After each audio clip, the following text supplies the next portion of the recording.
Part 1. Still water runs deep. The town of Hadley, Vermont, wasn't the kind of place that made headlines. It had one main street, 2 stoplights, and a diner that hadn't updated its menu since 1984. The kind of place where everybody knew your dog's name and what church you went to. But in late October of 2003, that peace shattered. Quietly at first, like a hairline fracture in glass, no one noticed until it split everything apart. Rebecca Alden had lived in Hadley her entire life. She taught English at the high school, volunteered at the animal shelter, and lived alone in a small yellow colonial her parents had left her. She wasn't the kind of person people gossiped about. Not in the scandalous sense, anyway. But she was the kind of woman who wore long cardigans even in summer and organized her pantry alphabetically. Reliable, predictable, safe. So when she didn't show up to school on a Tuesday morning, people noticed. First came the calls. Colleagues trying her cell, the principal checking her landline. Nothing. Then a neighbor knocked, saw her car in the driveway. Lights on inside. Still nothing. By the next day, police were called for a wellness check. What they found didn't make sense. Not right away. Rebecca's car was locked. Her front door was closed, but not deadbolt. Her keys sat on the counter next to her phone. The back door was also locked. No sign of forced entry. No signs of a struggle. No note. No witnesses. Nothing. She had simply disappeared. Her cat, Oliver, was found crouched beneath the bed, meowing like he hadn't been fed in a day. The coffee pot was half full. Her alarm had gone off that morning. Neighbors reported hearing it buzz for over an hour. Her laundry had been folded neatly, dishes put away. The house was unervingly clean. Hadley PD treated it like a missing persons case. Posters went up. Volunteers combed the nearby trails and woods. The local paper ran stories for weeks. But as November came and went, and the snow began to settle in thick folds over the hills, interest faded. The town had its theories. An accident, a secret life, maybe even suicide, but no answers. Nothing concrete. But someone was still watching. A year passed. Then another. In 2006, a local hiker discovered a woman's shoe in the woods, 5 miles from town. Weather-worn, size 7, dusty blue with a cracked sole. It looked old, unremarkable, but it matched a pair listed in Rebecca's missing person report. Search teams returned. Bones were found, scattered partial. A forensic team confirmed they belonged to a female aged 30 to 40. DNA matched a sample taken from Rebecca's toothbrush. The case shifted overnight. Now it was no longer a disappearance. It was a homicide. The autopsy was inconclusive. The remains were too degraded to determine a cause of death. No signs of blunt trauma. No knife marks on the bones. But there was one detail that stood out. Ligature marks around the hyoid bone in the neck, faint but suggestive. Strangulation. The investigation reopened. Every detail of Rebecca's life was re-examined. Her finances, her relationships, her past students. The deeper the detectives dug, the stranger it got. Her bank account had been untouched since the day she vanished. No withdrawals, no online access. Her email went dormant. Her social media froze. But there were irregularities. Her library card had been used 2 months after she disappeared. A book on local botany was checked out under her name and returned 3 weeks later. Security footage at the library showed nothing. No clear face. Just a figure in a hood, leaving at closing time. DNA swabs from the book turned up inconclusive.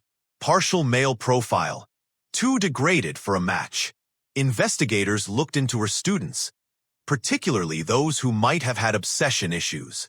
One name came up again and again. Lucas Uretsky. Lucas had been in her sophomore English class in 2001. He had behavioral issues. Nothing criminal, but enough for teachers to note concerns. He'd once left a poem on her desk about watching through windows, but when questioned, he claimed it was for an assignment. He dropped out of school the following year. No one had heard from him since. Police tracked him to a remote cabin 30 miles outside town. When they arrived, the place was abandoned, furniture covered in sheets, mailbox overflowing. But in the basement, they found a locked footlocker. Inside were photos, hundreds of them, most of landscapes and wildlife. But mixed in were grainy shots of Rebecca, walking to her car, eating lunch at school, looking out her window, stalking. Years of it. They also found a notebook. Inside, a single line repeated dozens of times. She knew. She knew. She knew. A forensic team swept the cabin. Soil samples in the backyard matched the type found on the recovered remains. But there was no sign of Lucas. He was gone like smoke. The FBI entered the case. The press got wind of the developments. For a few weeks, Hadley was back in the spotlight. News trucks, cold case specials, even a podcast. But as months passed and leads dried up, things quieted again. The town grew restless. People wanted closure. Answers. They never came. Lucas Uretsky was never found. Rebecca Alden's case remains technically unsolved. But everyone in Hadley knew the truth, even if it was never written down. Some ghosts don't haunt houses. They haunt memories. Part 2. What the Bones Remember. 10 years passed. 10 long, silent years. The yellow house on Chestnut Lane stood empty, its windows boarded, the porch warped from New England winters. Oliver the cat had long since been adopted. Rebecca's name faded from newspapers, replaced by newer tragedies. But her file remained in a drawer, thick and heavy, with a red tab marked unsolved. In 2016, a quiet revolution began to take place in forensic science. Touched DNA, degraded recovery techniques, new probabilistic software, tools that didn't exist a decade ago. Cold case units across the country began reopening long-forgotten folders. Hadley's precinct, under a new chief with federal ambitions, decided to run its own audit. Dozens of inactive files were reviewed. Among them, the Alden case. Detective Julian Markham, retired FBI profiler, had relocated to Vermont after 30 years of service in D.C. He wasn't supposed to be working anymore, but he missed the rhythm of a case, the obsessive architecture of truth-building, the pressure of a ticking clock even when it had long stopped ticking. When he heard about the file from a contact in Montpelier, he asked for a look. He read it in one night. By morning, he requested the remaining physical evidence be transferred to a private lab in Burlington. There was little to work with. Soil, a torn fragment of scarf, the shoe, and the notebook recovered from the footlocker. But Julian didn't believe in volume. He believed in pattern, and something in the structure of the notebook bothered him. The repetition of the phrase she knew felt ritualistic. But more than that, it was chronological. Over dozens of pages, the handwriting grew tighter, shakier, more erratic. He noted timestamps, not literal dates, but implied temporal shifts. Weather descriptions, references to foliage, mentions of holidays. These weren't diary entries. They were attempts to relive something, or bury it. He had seen this before, in institutionalized arsonists, reformed killers, and one case in Nevada that still kept him up at night. Julian contacted Quantico, where behavioral units kept databases on linguistic patterning. He requested a comparative analysis between Lucas Uretsky's presumed notebook and historical entries from known offenders. A match came back within 72 hours. Not to a person, but to a typology, obsessive-dependent stalker subtype with latent delusional disorder. In short, Lucas hadn't just watched Rebecca. He had convinced himself she was watching him. This wasn't revenge. It wasn't love. It was fear turned inward, weaponized. But Julian needed more than theory. He went back to the cabin. Time hadn't been kind. The property was overgrown, roof sagging, but the basement remained intact. Julian took new soil samples from a corner of the foundation where moisture had caused mold to spread. A forensic analysis revealed faint traces of collagen, human origin, embedded in the stone. It wasn't enough to extract a profile, but it confirmed proximity. Someone had bled here. Julian broadened the scope. He traced Lucas Uretsky's last known contacts. A sister in upstate New York, now living under a new name. A psychiatric intake form from a clinic in Boston dated 2004, months after Rebecca's disappearance. The signature was fake, but the handwriting wasn't. Julian cross-referenced it against the notebook. 98% match. Lucas had been alive a full year after she died. And then the break came. From the library card. A researcher at MIT had developed an advanced laser-based system for reading residual oils on paper. Essentially, a way of recovering fingerprints from porous surfaces years after they had faded from view. Julian had the botany book re-examined using the new system. What they found was stunning. Not one, but 3 full sets of fingerprints.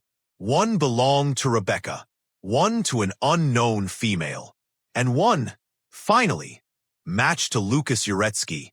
But that raised a question. Who was the third person? Julian went back to the context. The botany book had been returned to the library 3 weeks after it was checked out under Rebecca's name. It hadn't been mailed. It had been dropped off. A local girl working part-time that summer remembered a man in a dark hoodie with a visible limp. She thought he was homeless. She remembered because he smelled strongly of antiseptic and earth. A sketch was made. It resembled Lucas, but not conclusively. Julian turned to a new possibility. What if Lucas wasn't alone? The writing in the notebook had shifted tone halfway through. The first half was insular, obsessive. The second half referenced we. We couldn't let her talk. We had no choice. She brought this on herself. Not plural in the royal sense. Literal. A co-conspirator. An accomplice. Possibly even a caretaker. He pulled census records. A man named Richard Bauer had purchased supplies under Lucas's old alias in a hardware store in northern Maine. Twice. Once in 2007. Again in 2009. Julian drove 4 hours north to the town. Asked around. Described the man. No one remembered a Richard Bauer. But they remembered someone else.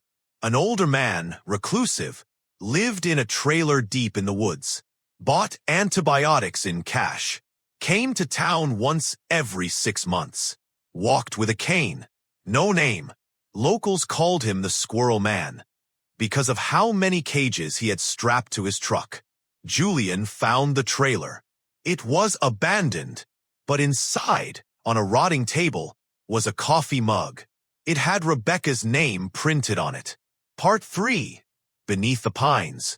The trailer smelled of damp plywood, gasoline, and something older. No documents. No identifying marks. Just tools, makeshift furniture, a propane stove, and a cot with military blankets. In the drawer beneath it, Julian found what he'd hoped and feared to see.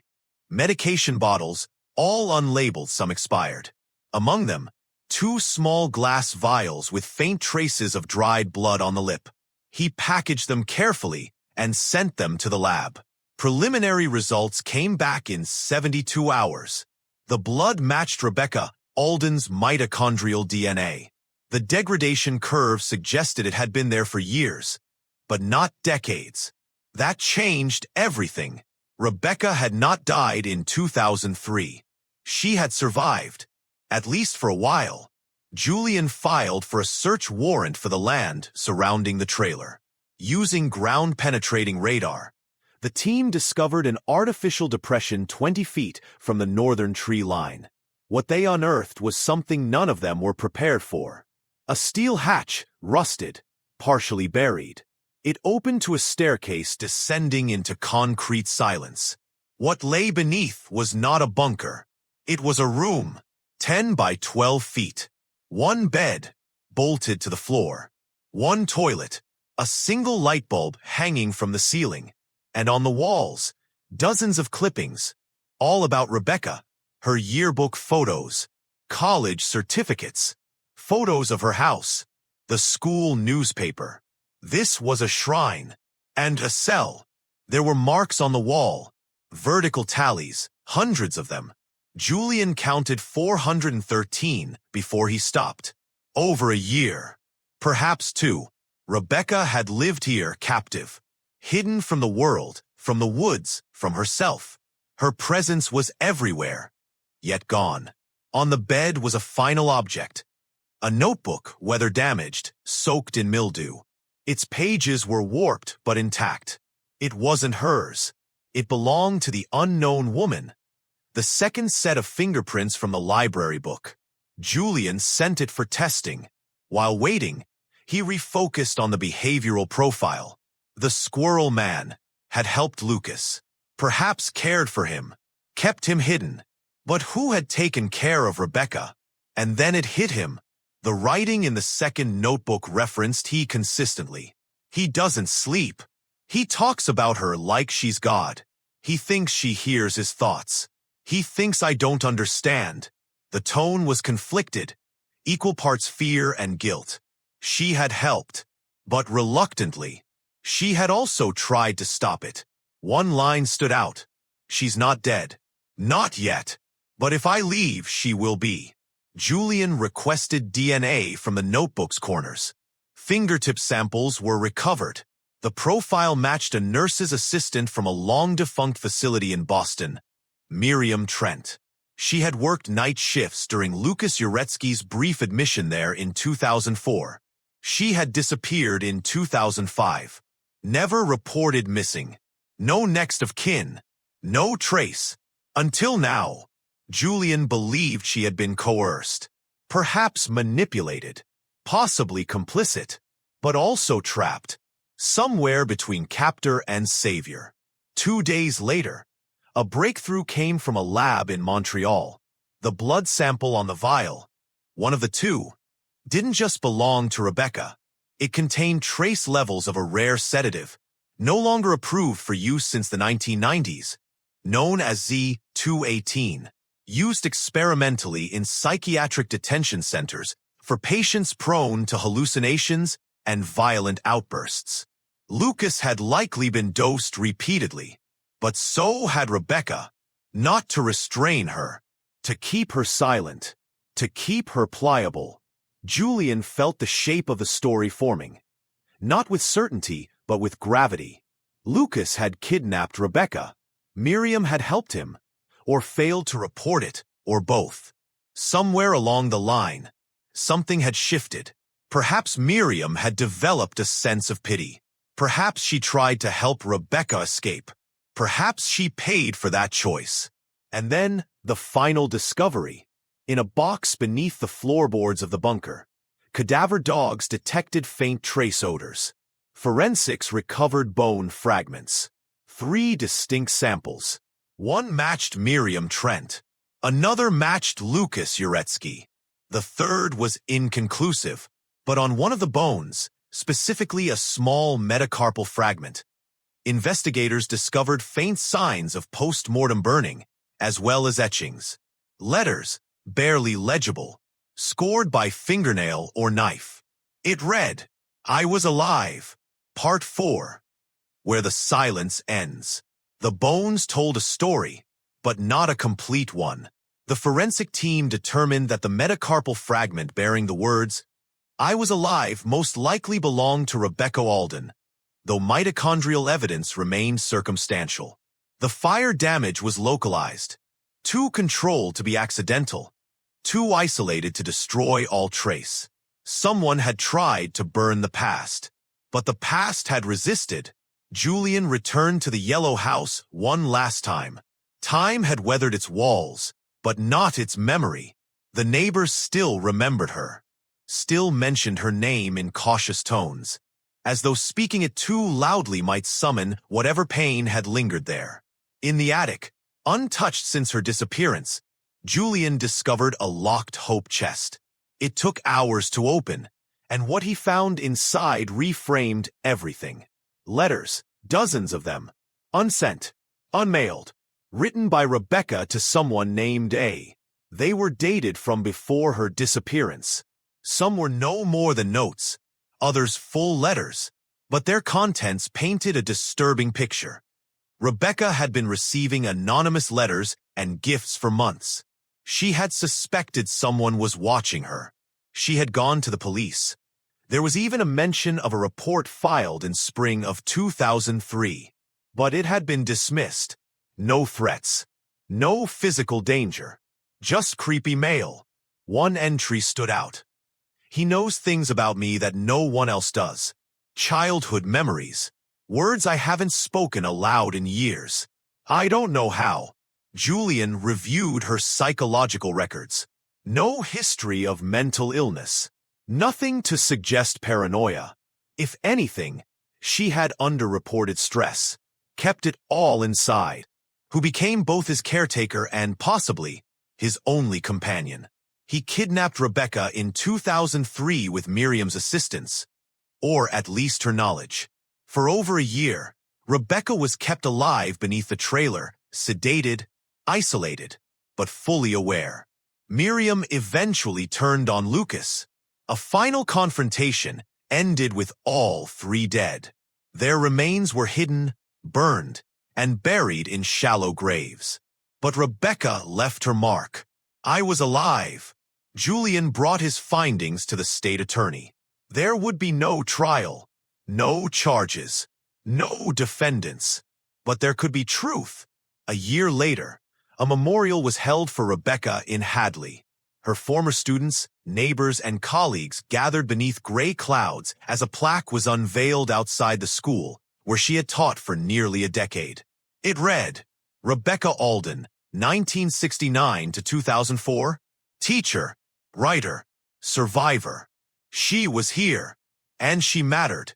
No one could say exactly when she died. No one would ever know the full measure of what she endured. But she had written her truth, on bone, in notebooks, in the minds of those she had taught to think critically, to ask questions, to read between the lines. Julian Markham returned to D.C. not long after. He carried with him Rebecca's final letter. One she never mailed, perhaps because she had already accepted what was coming. It ended not with fear, but clarity.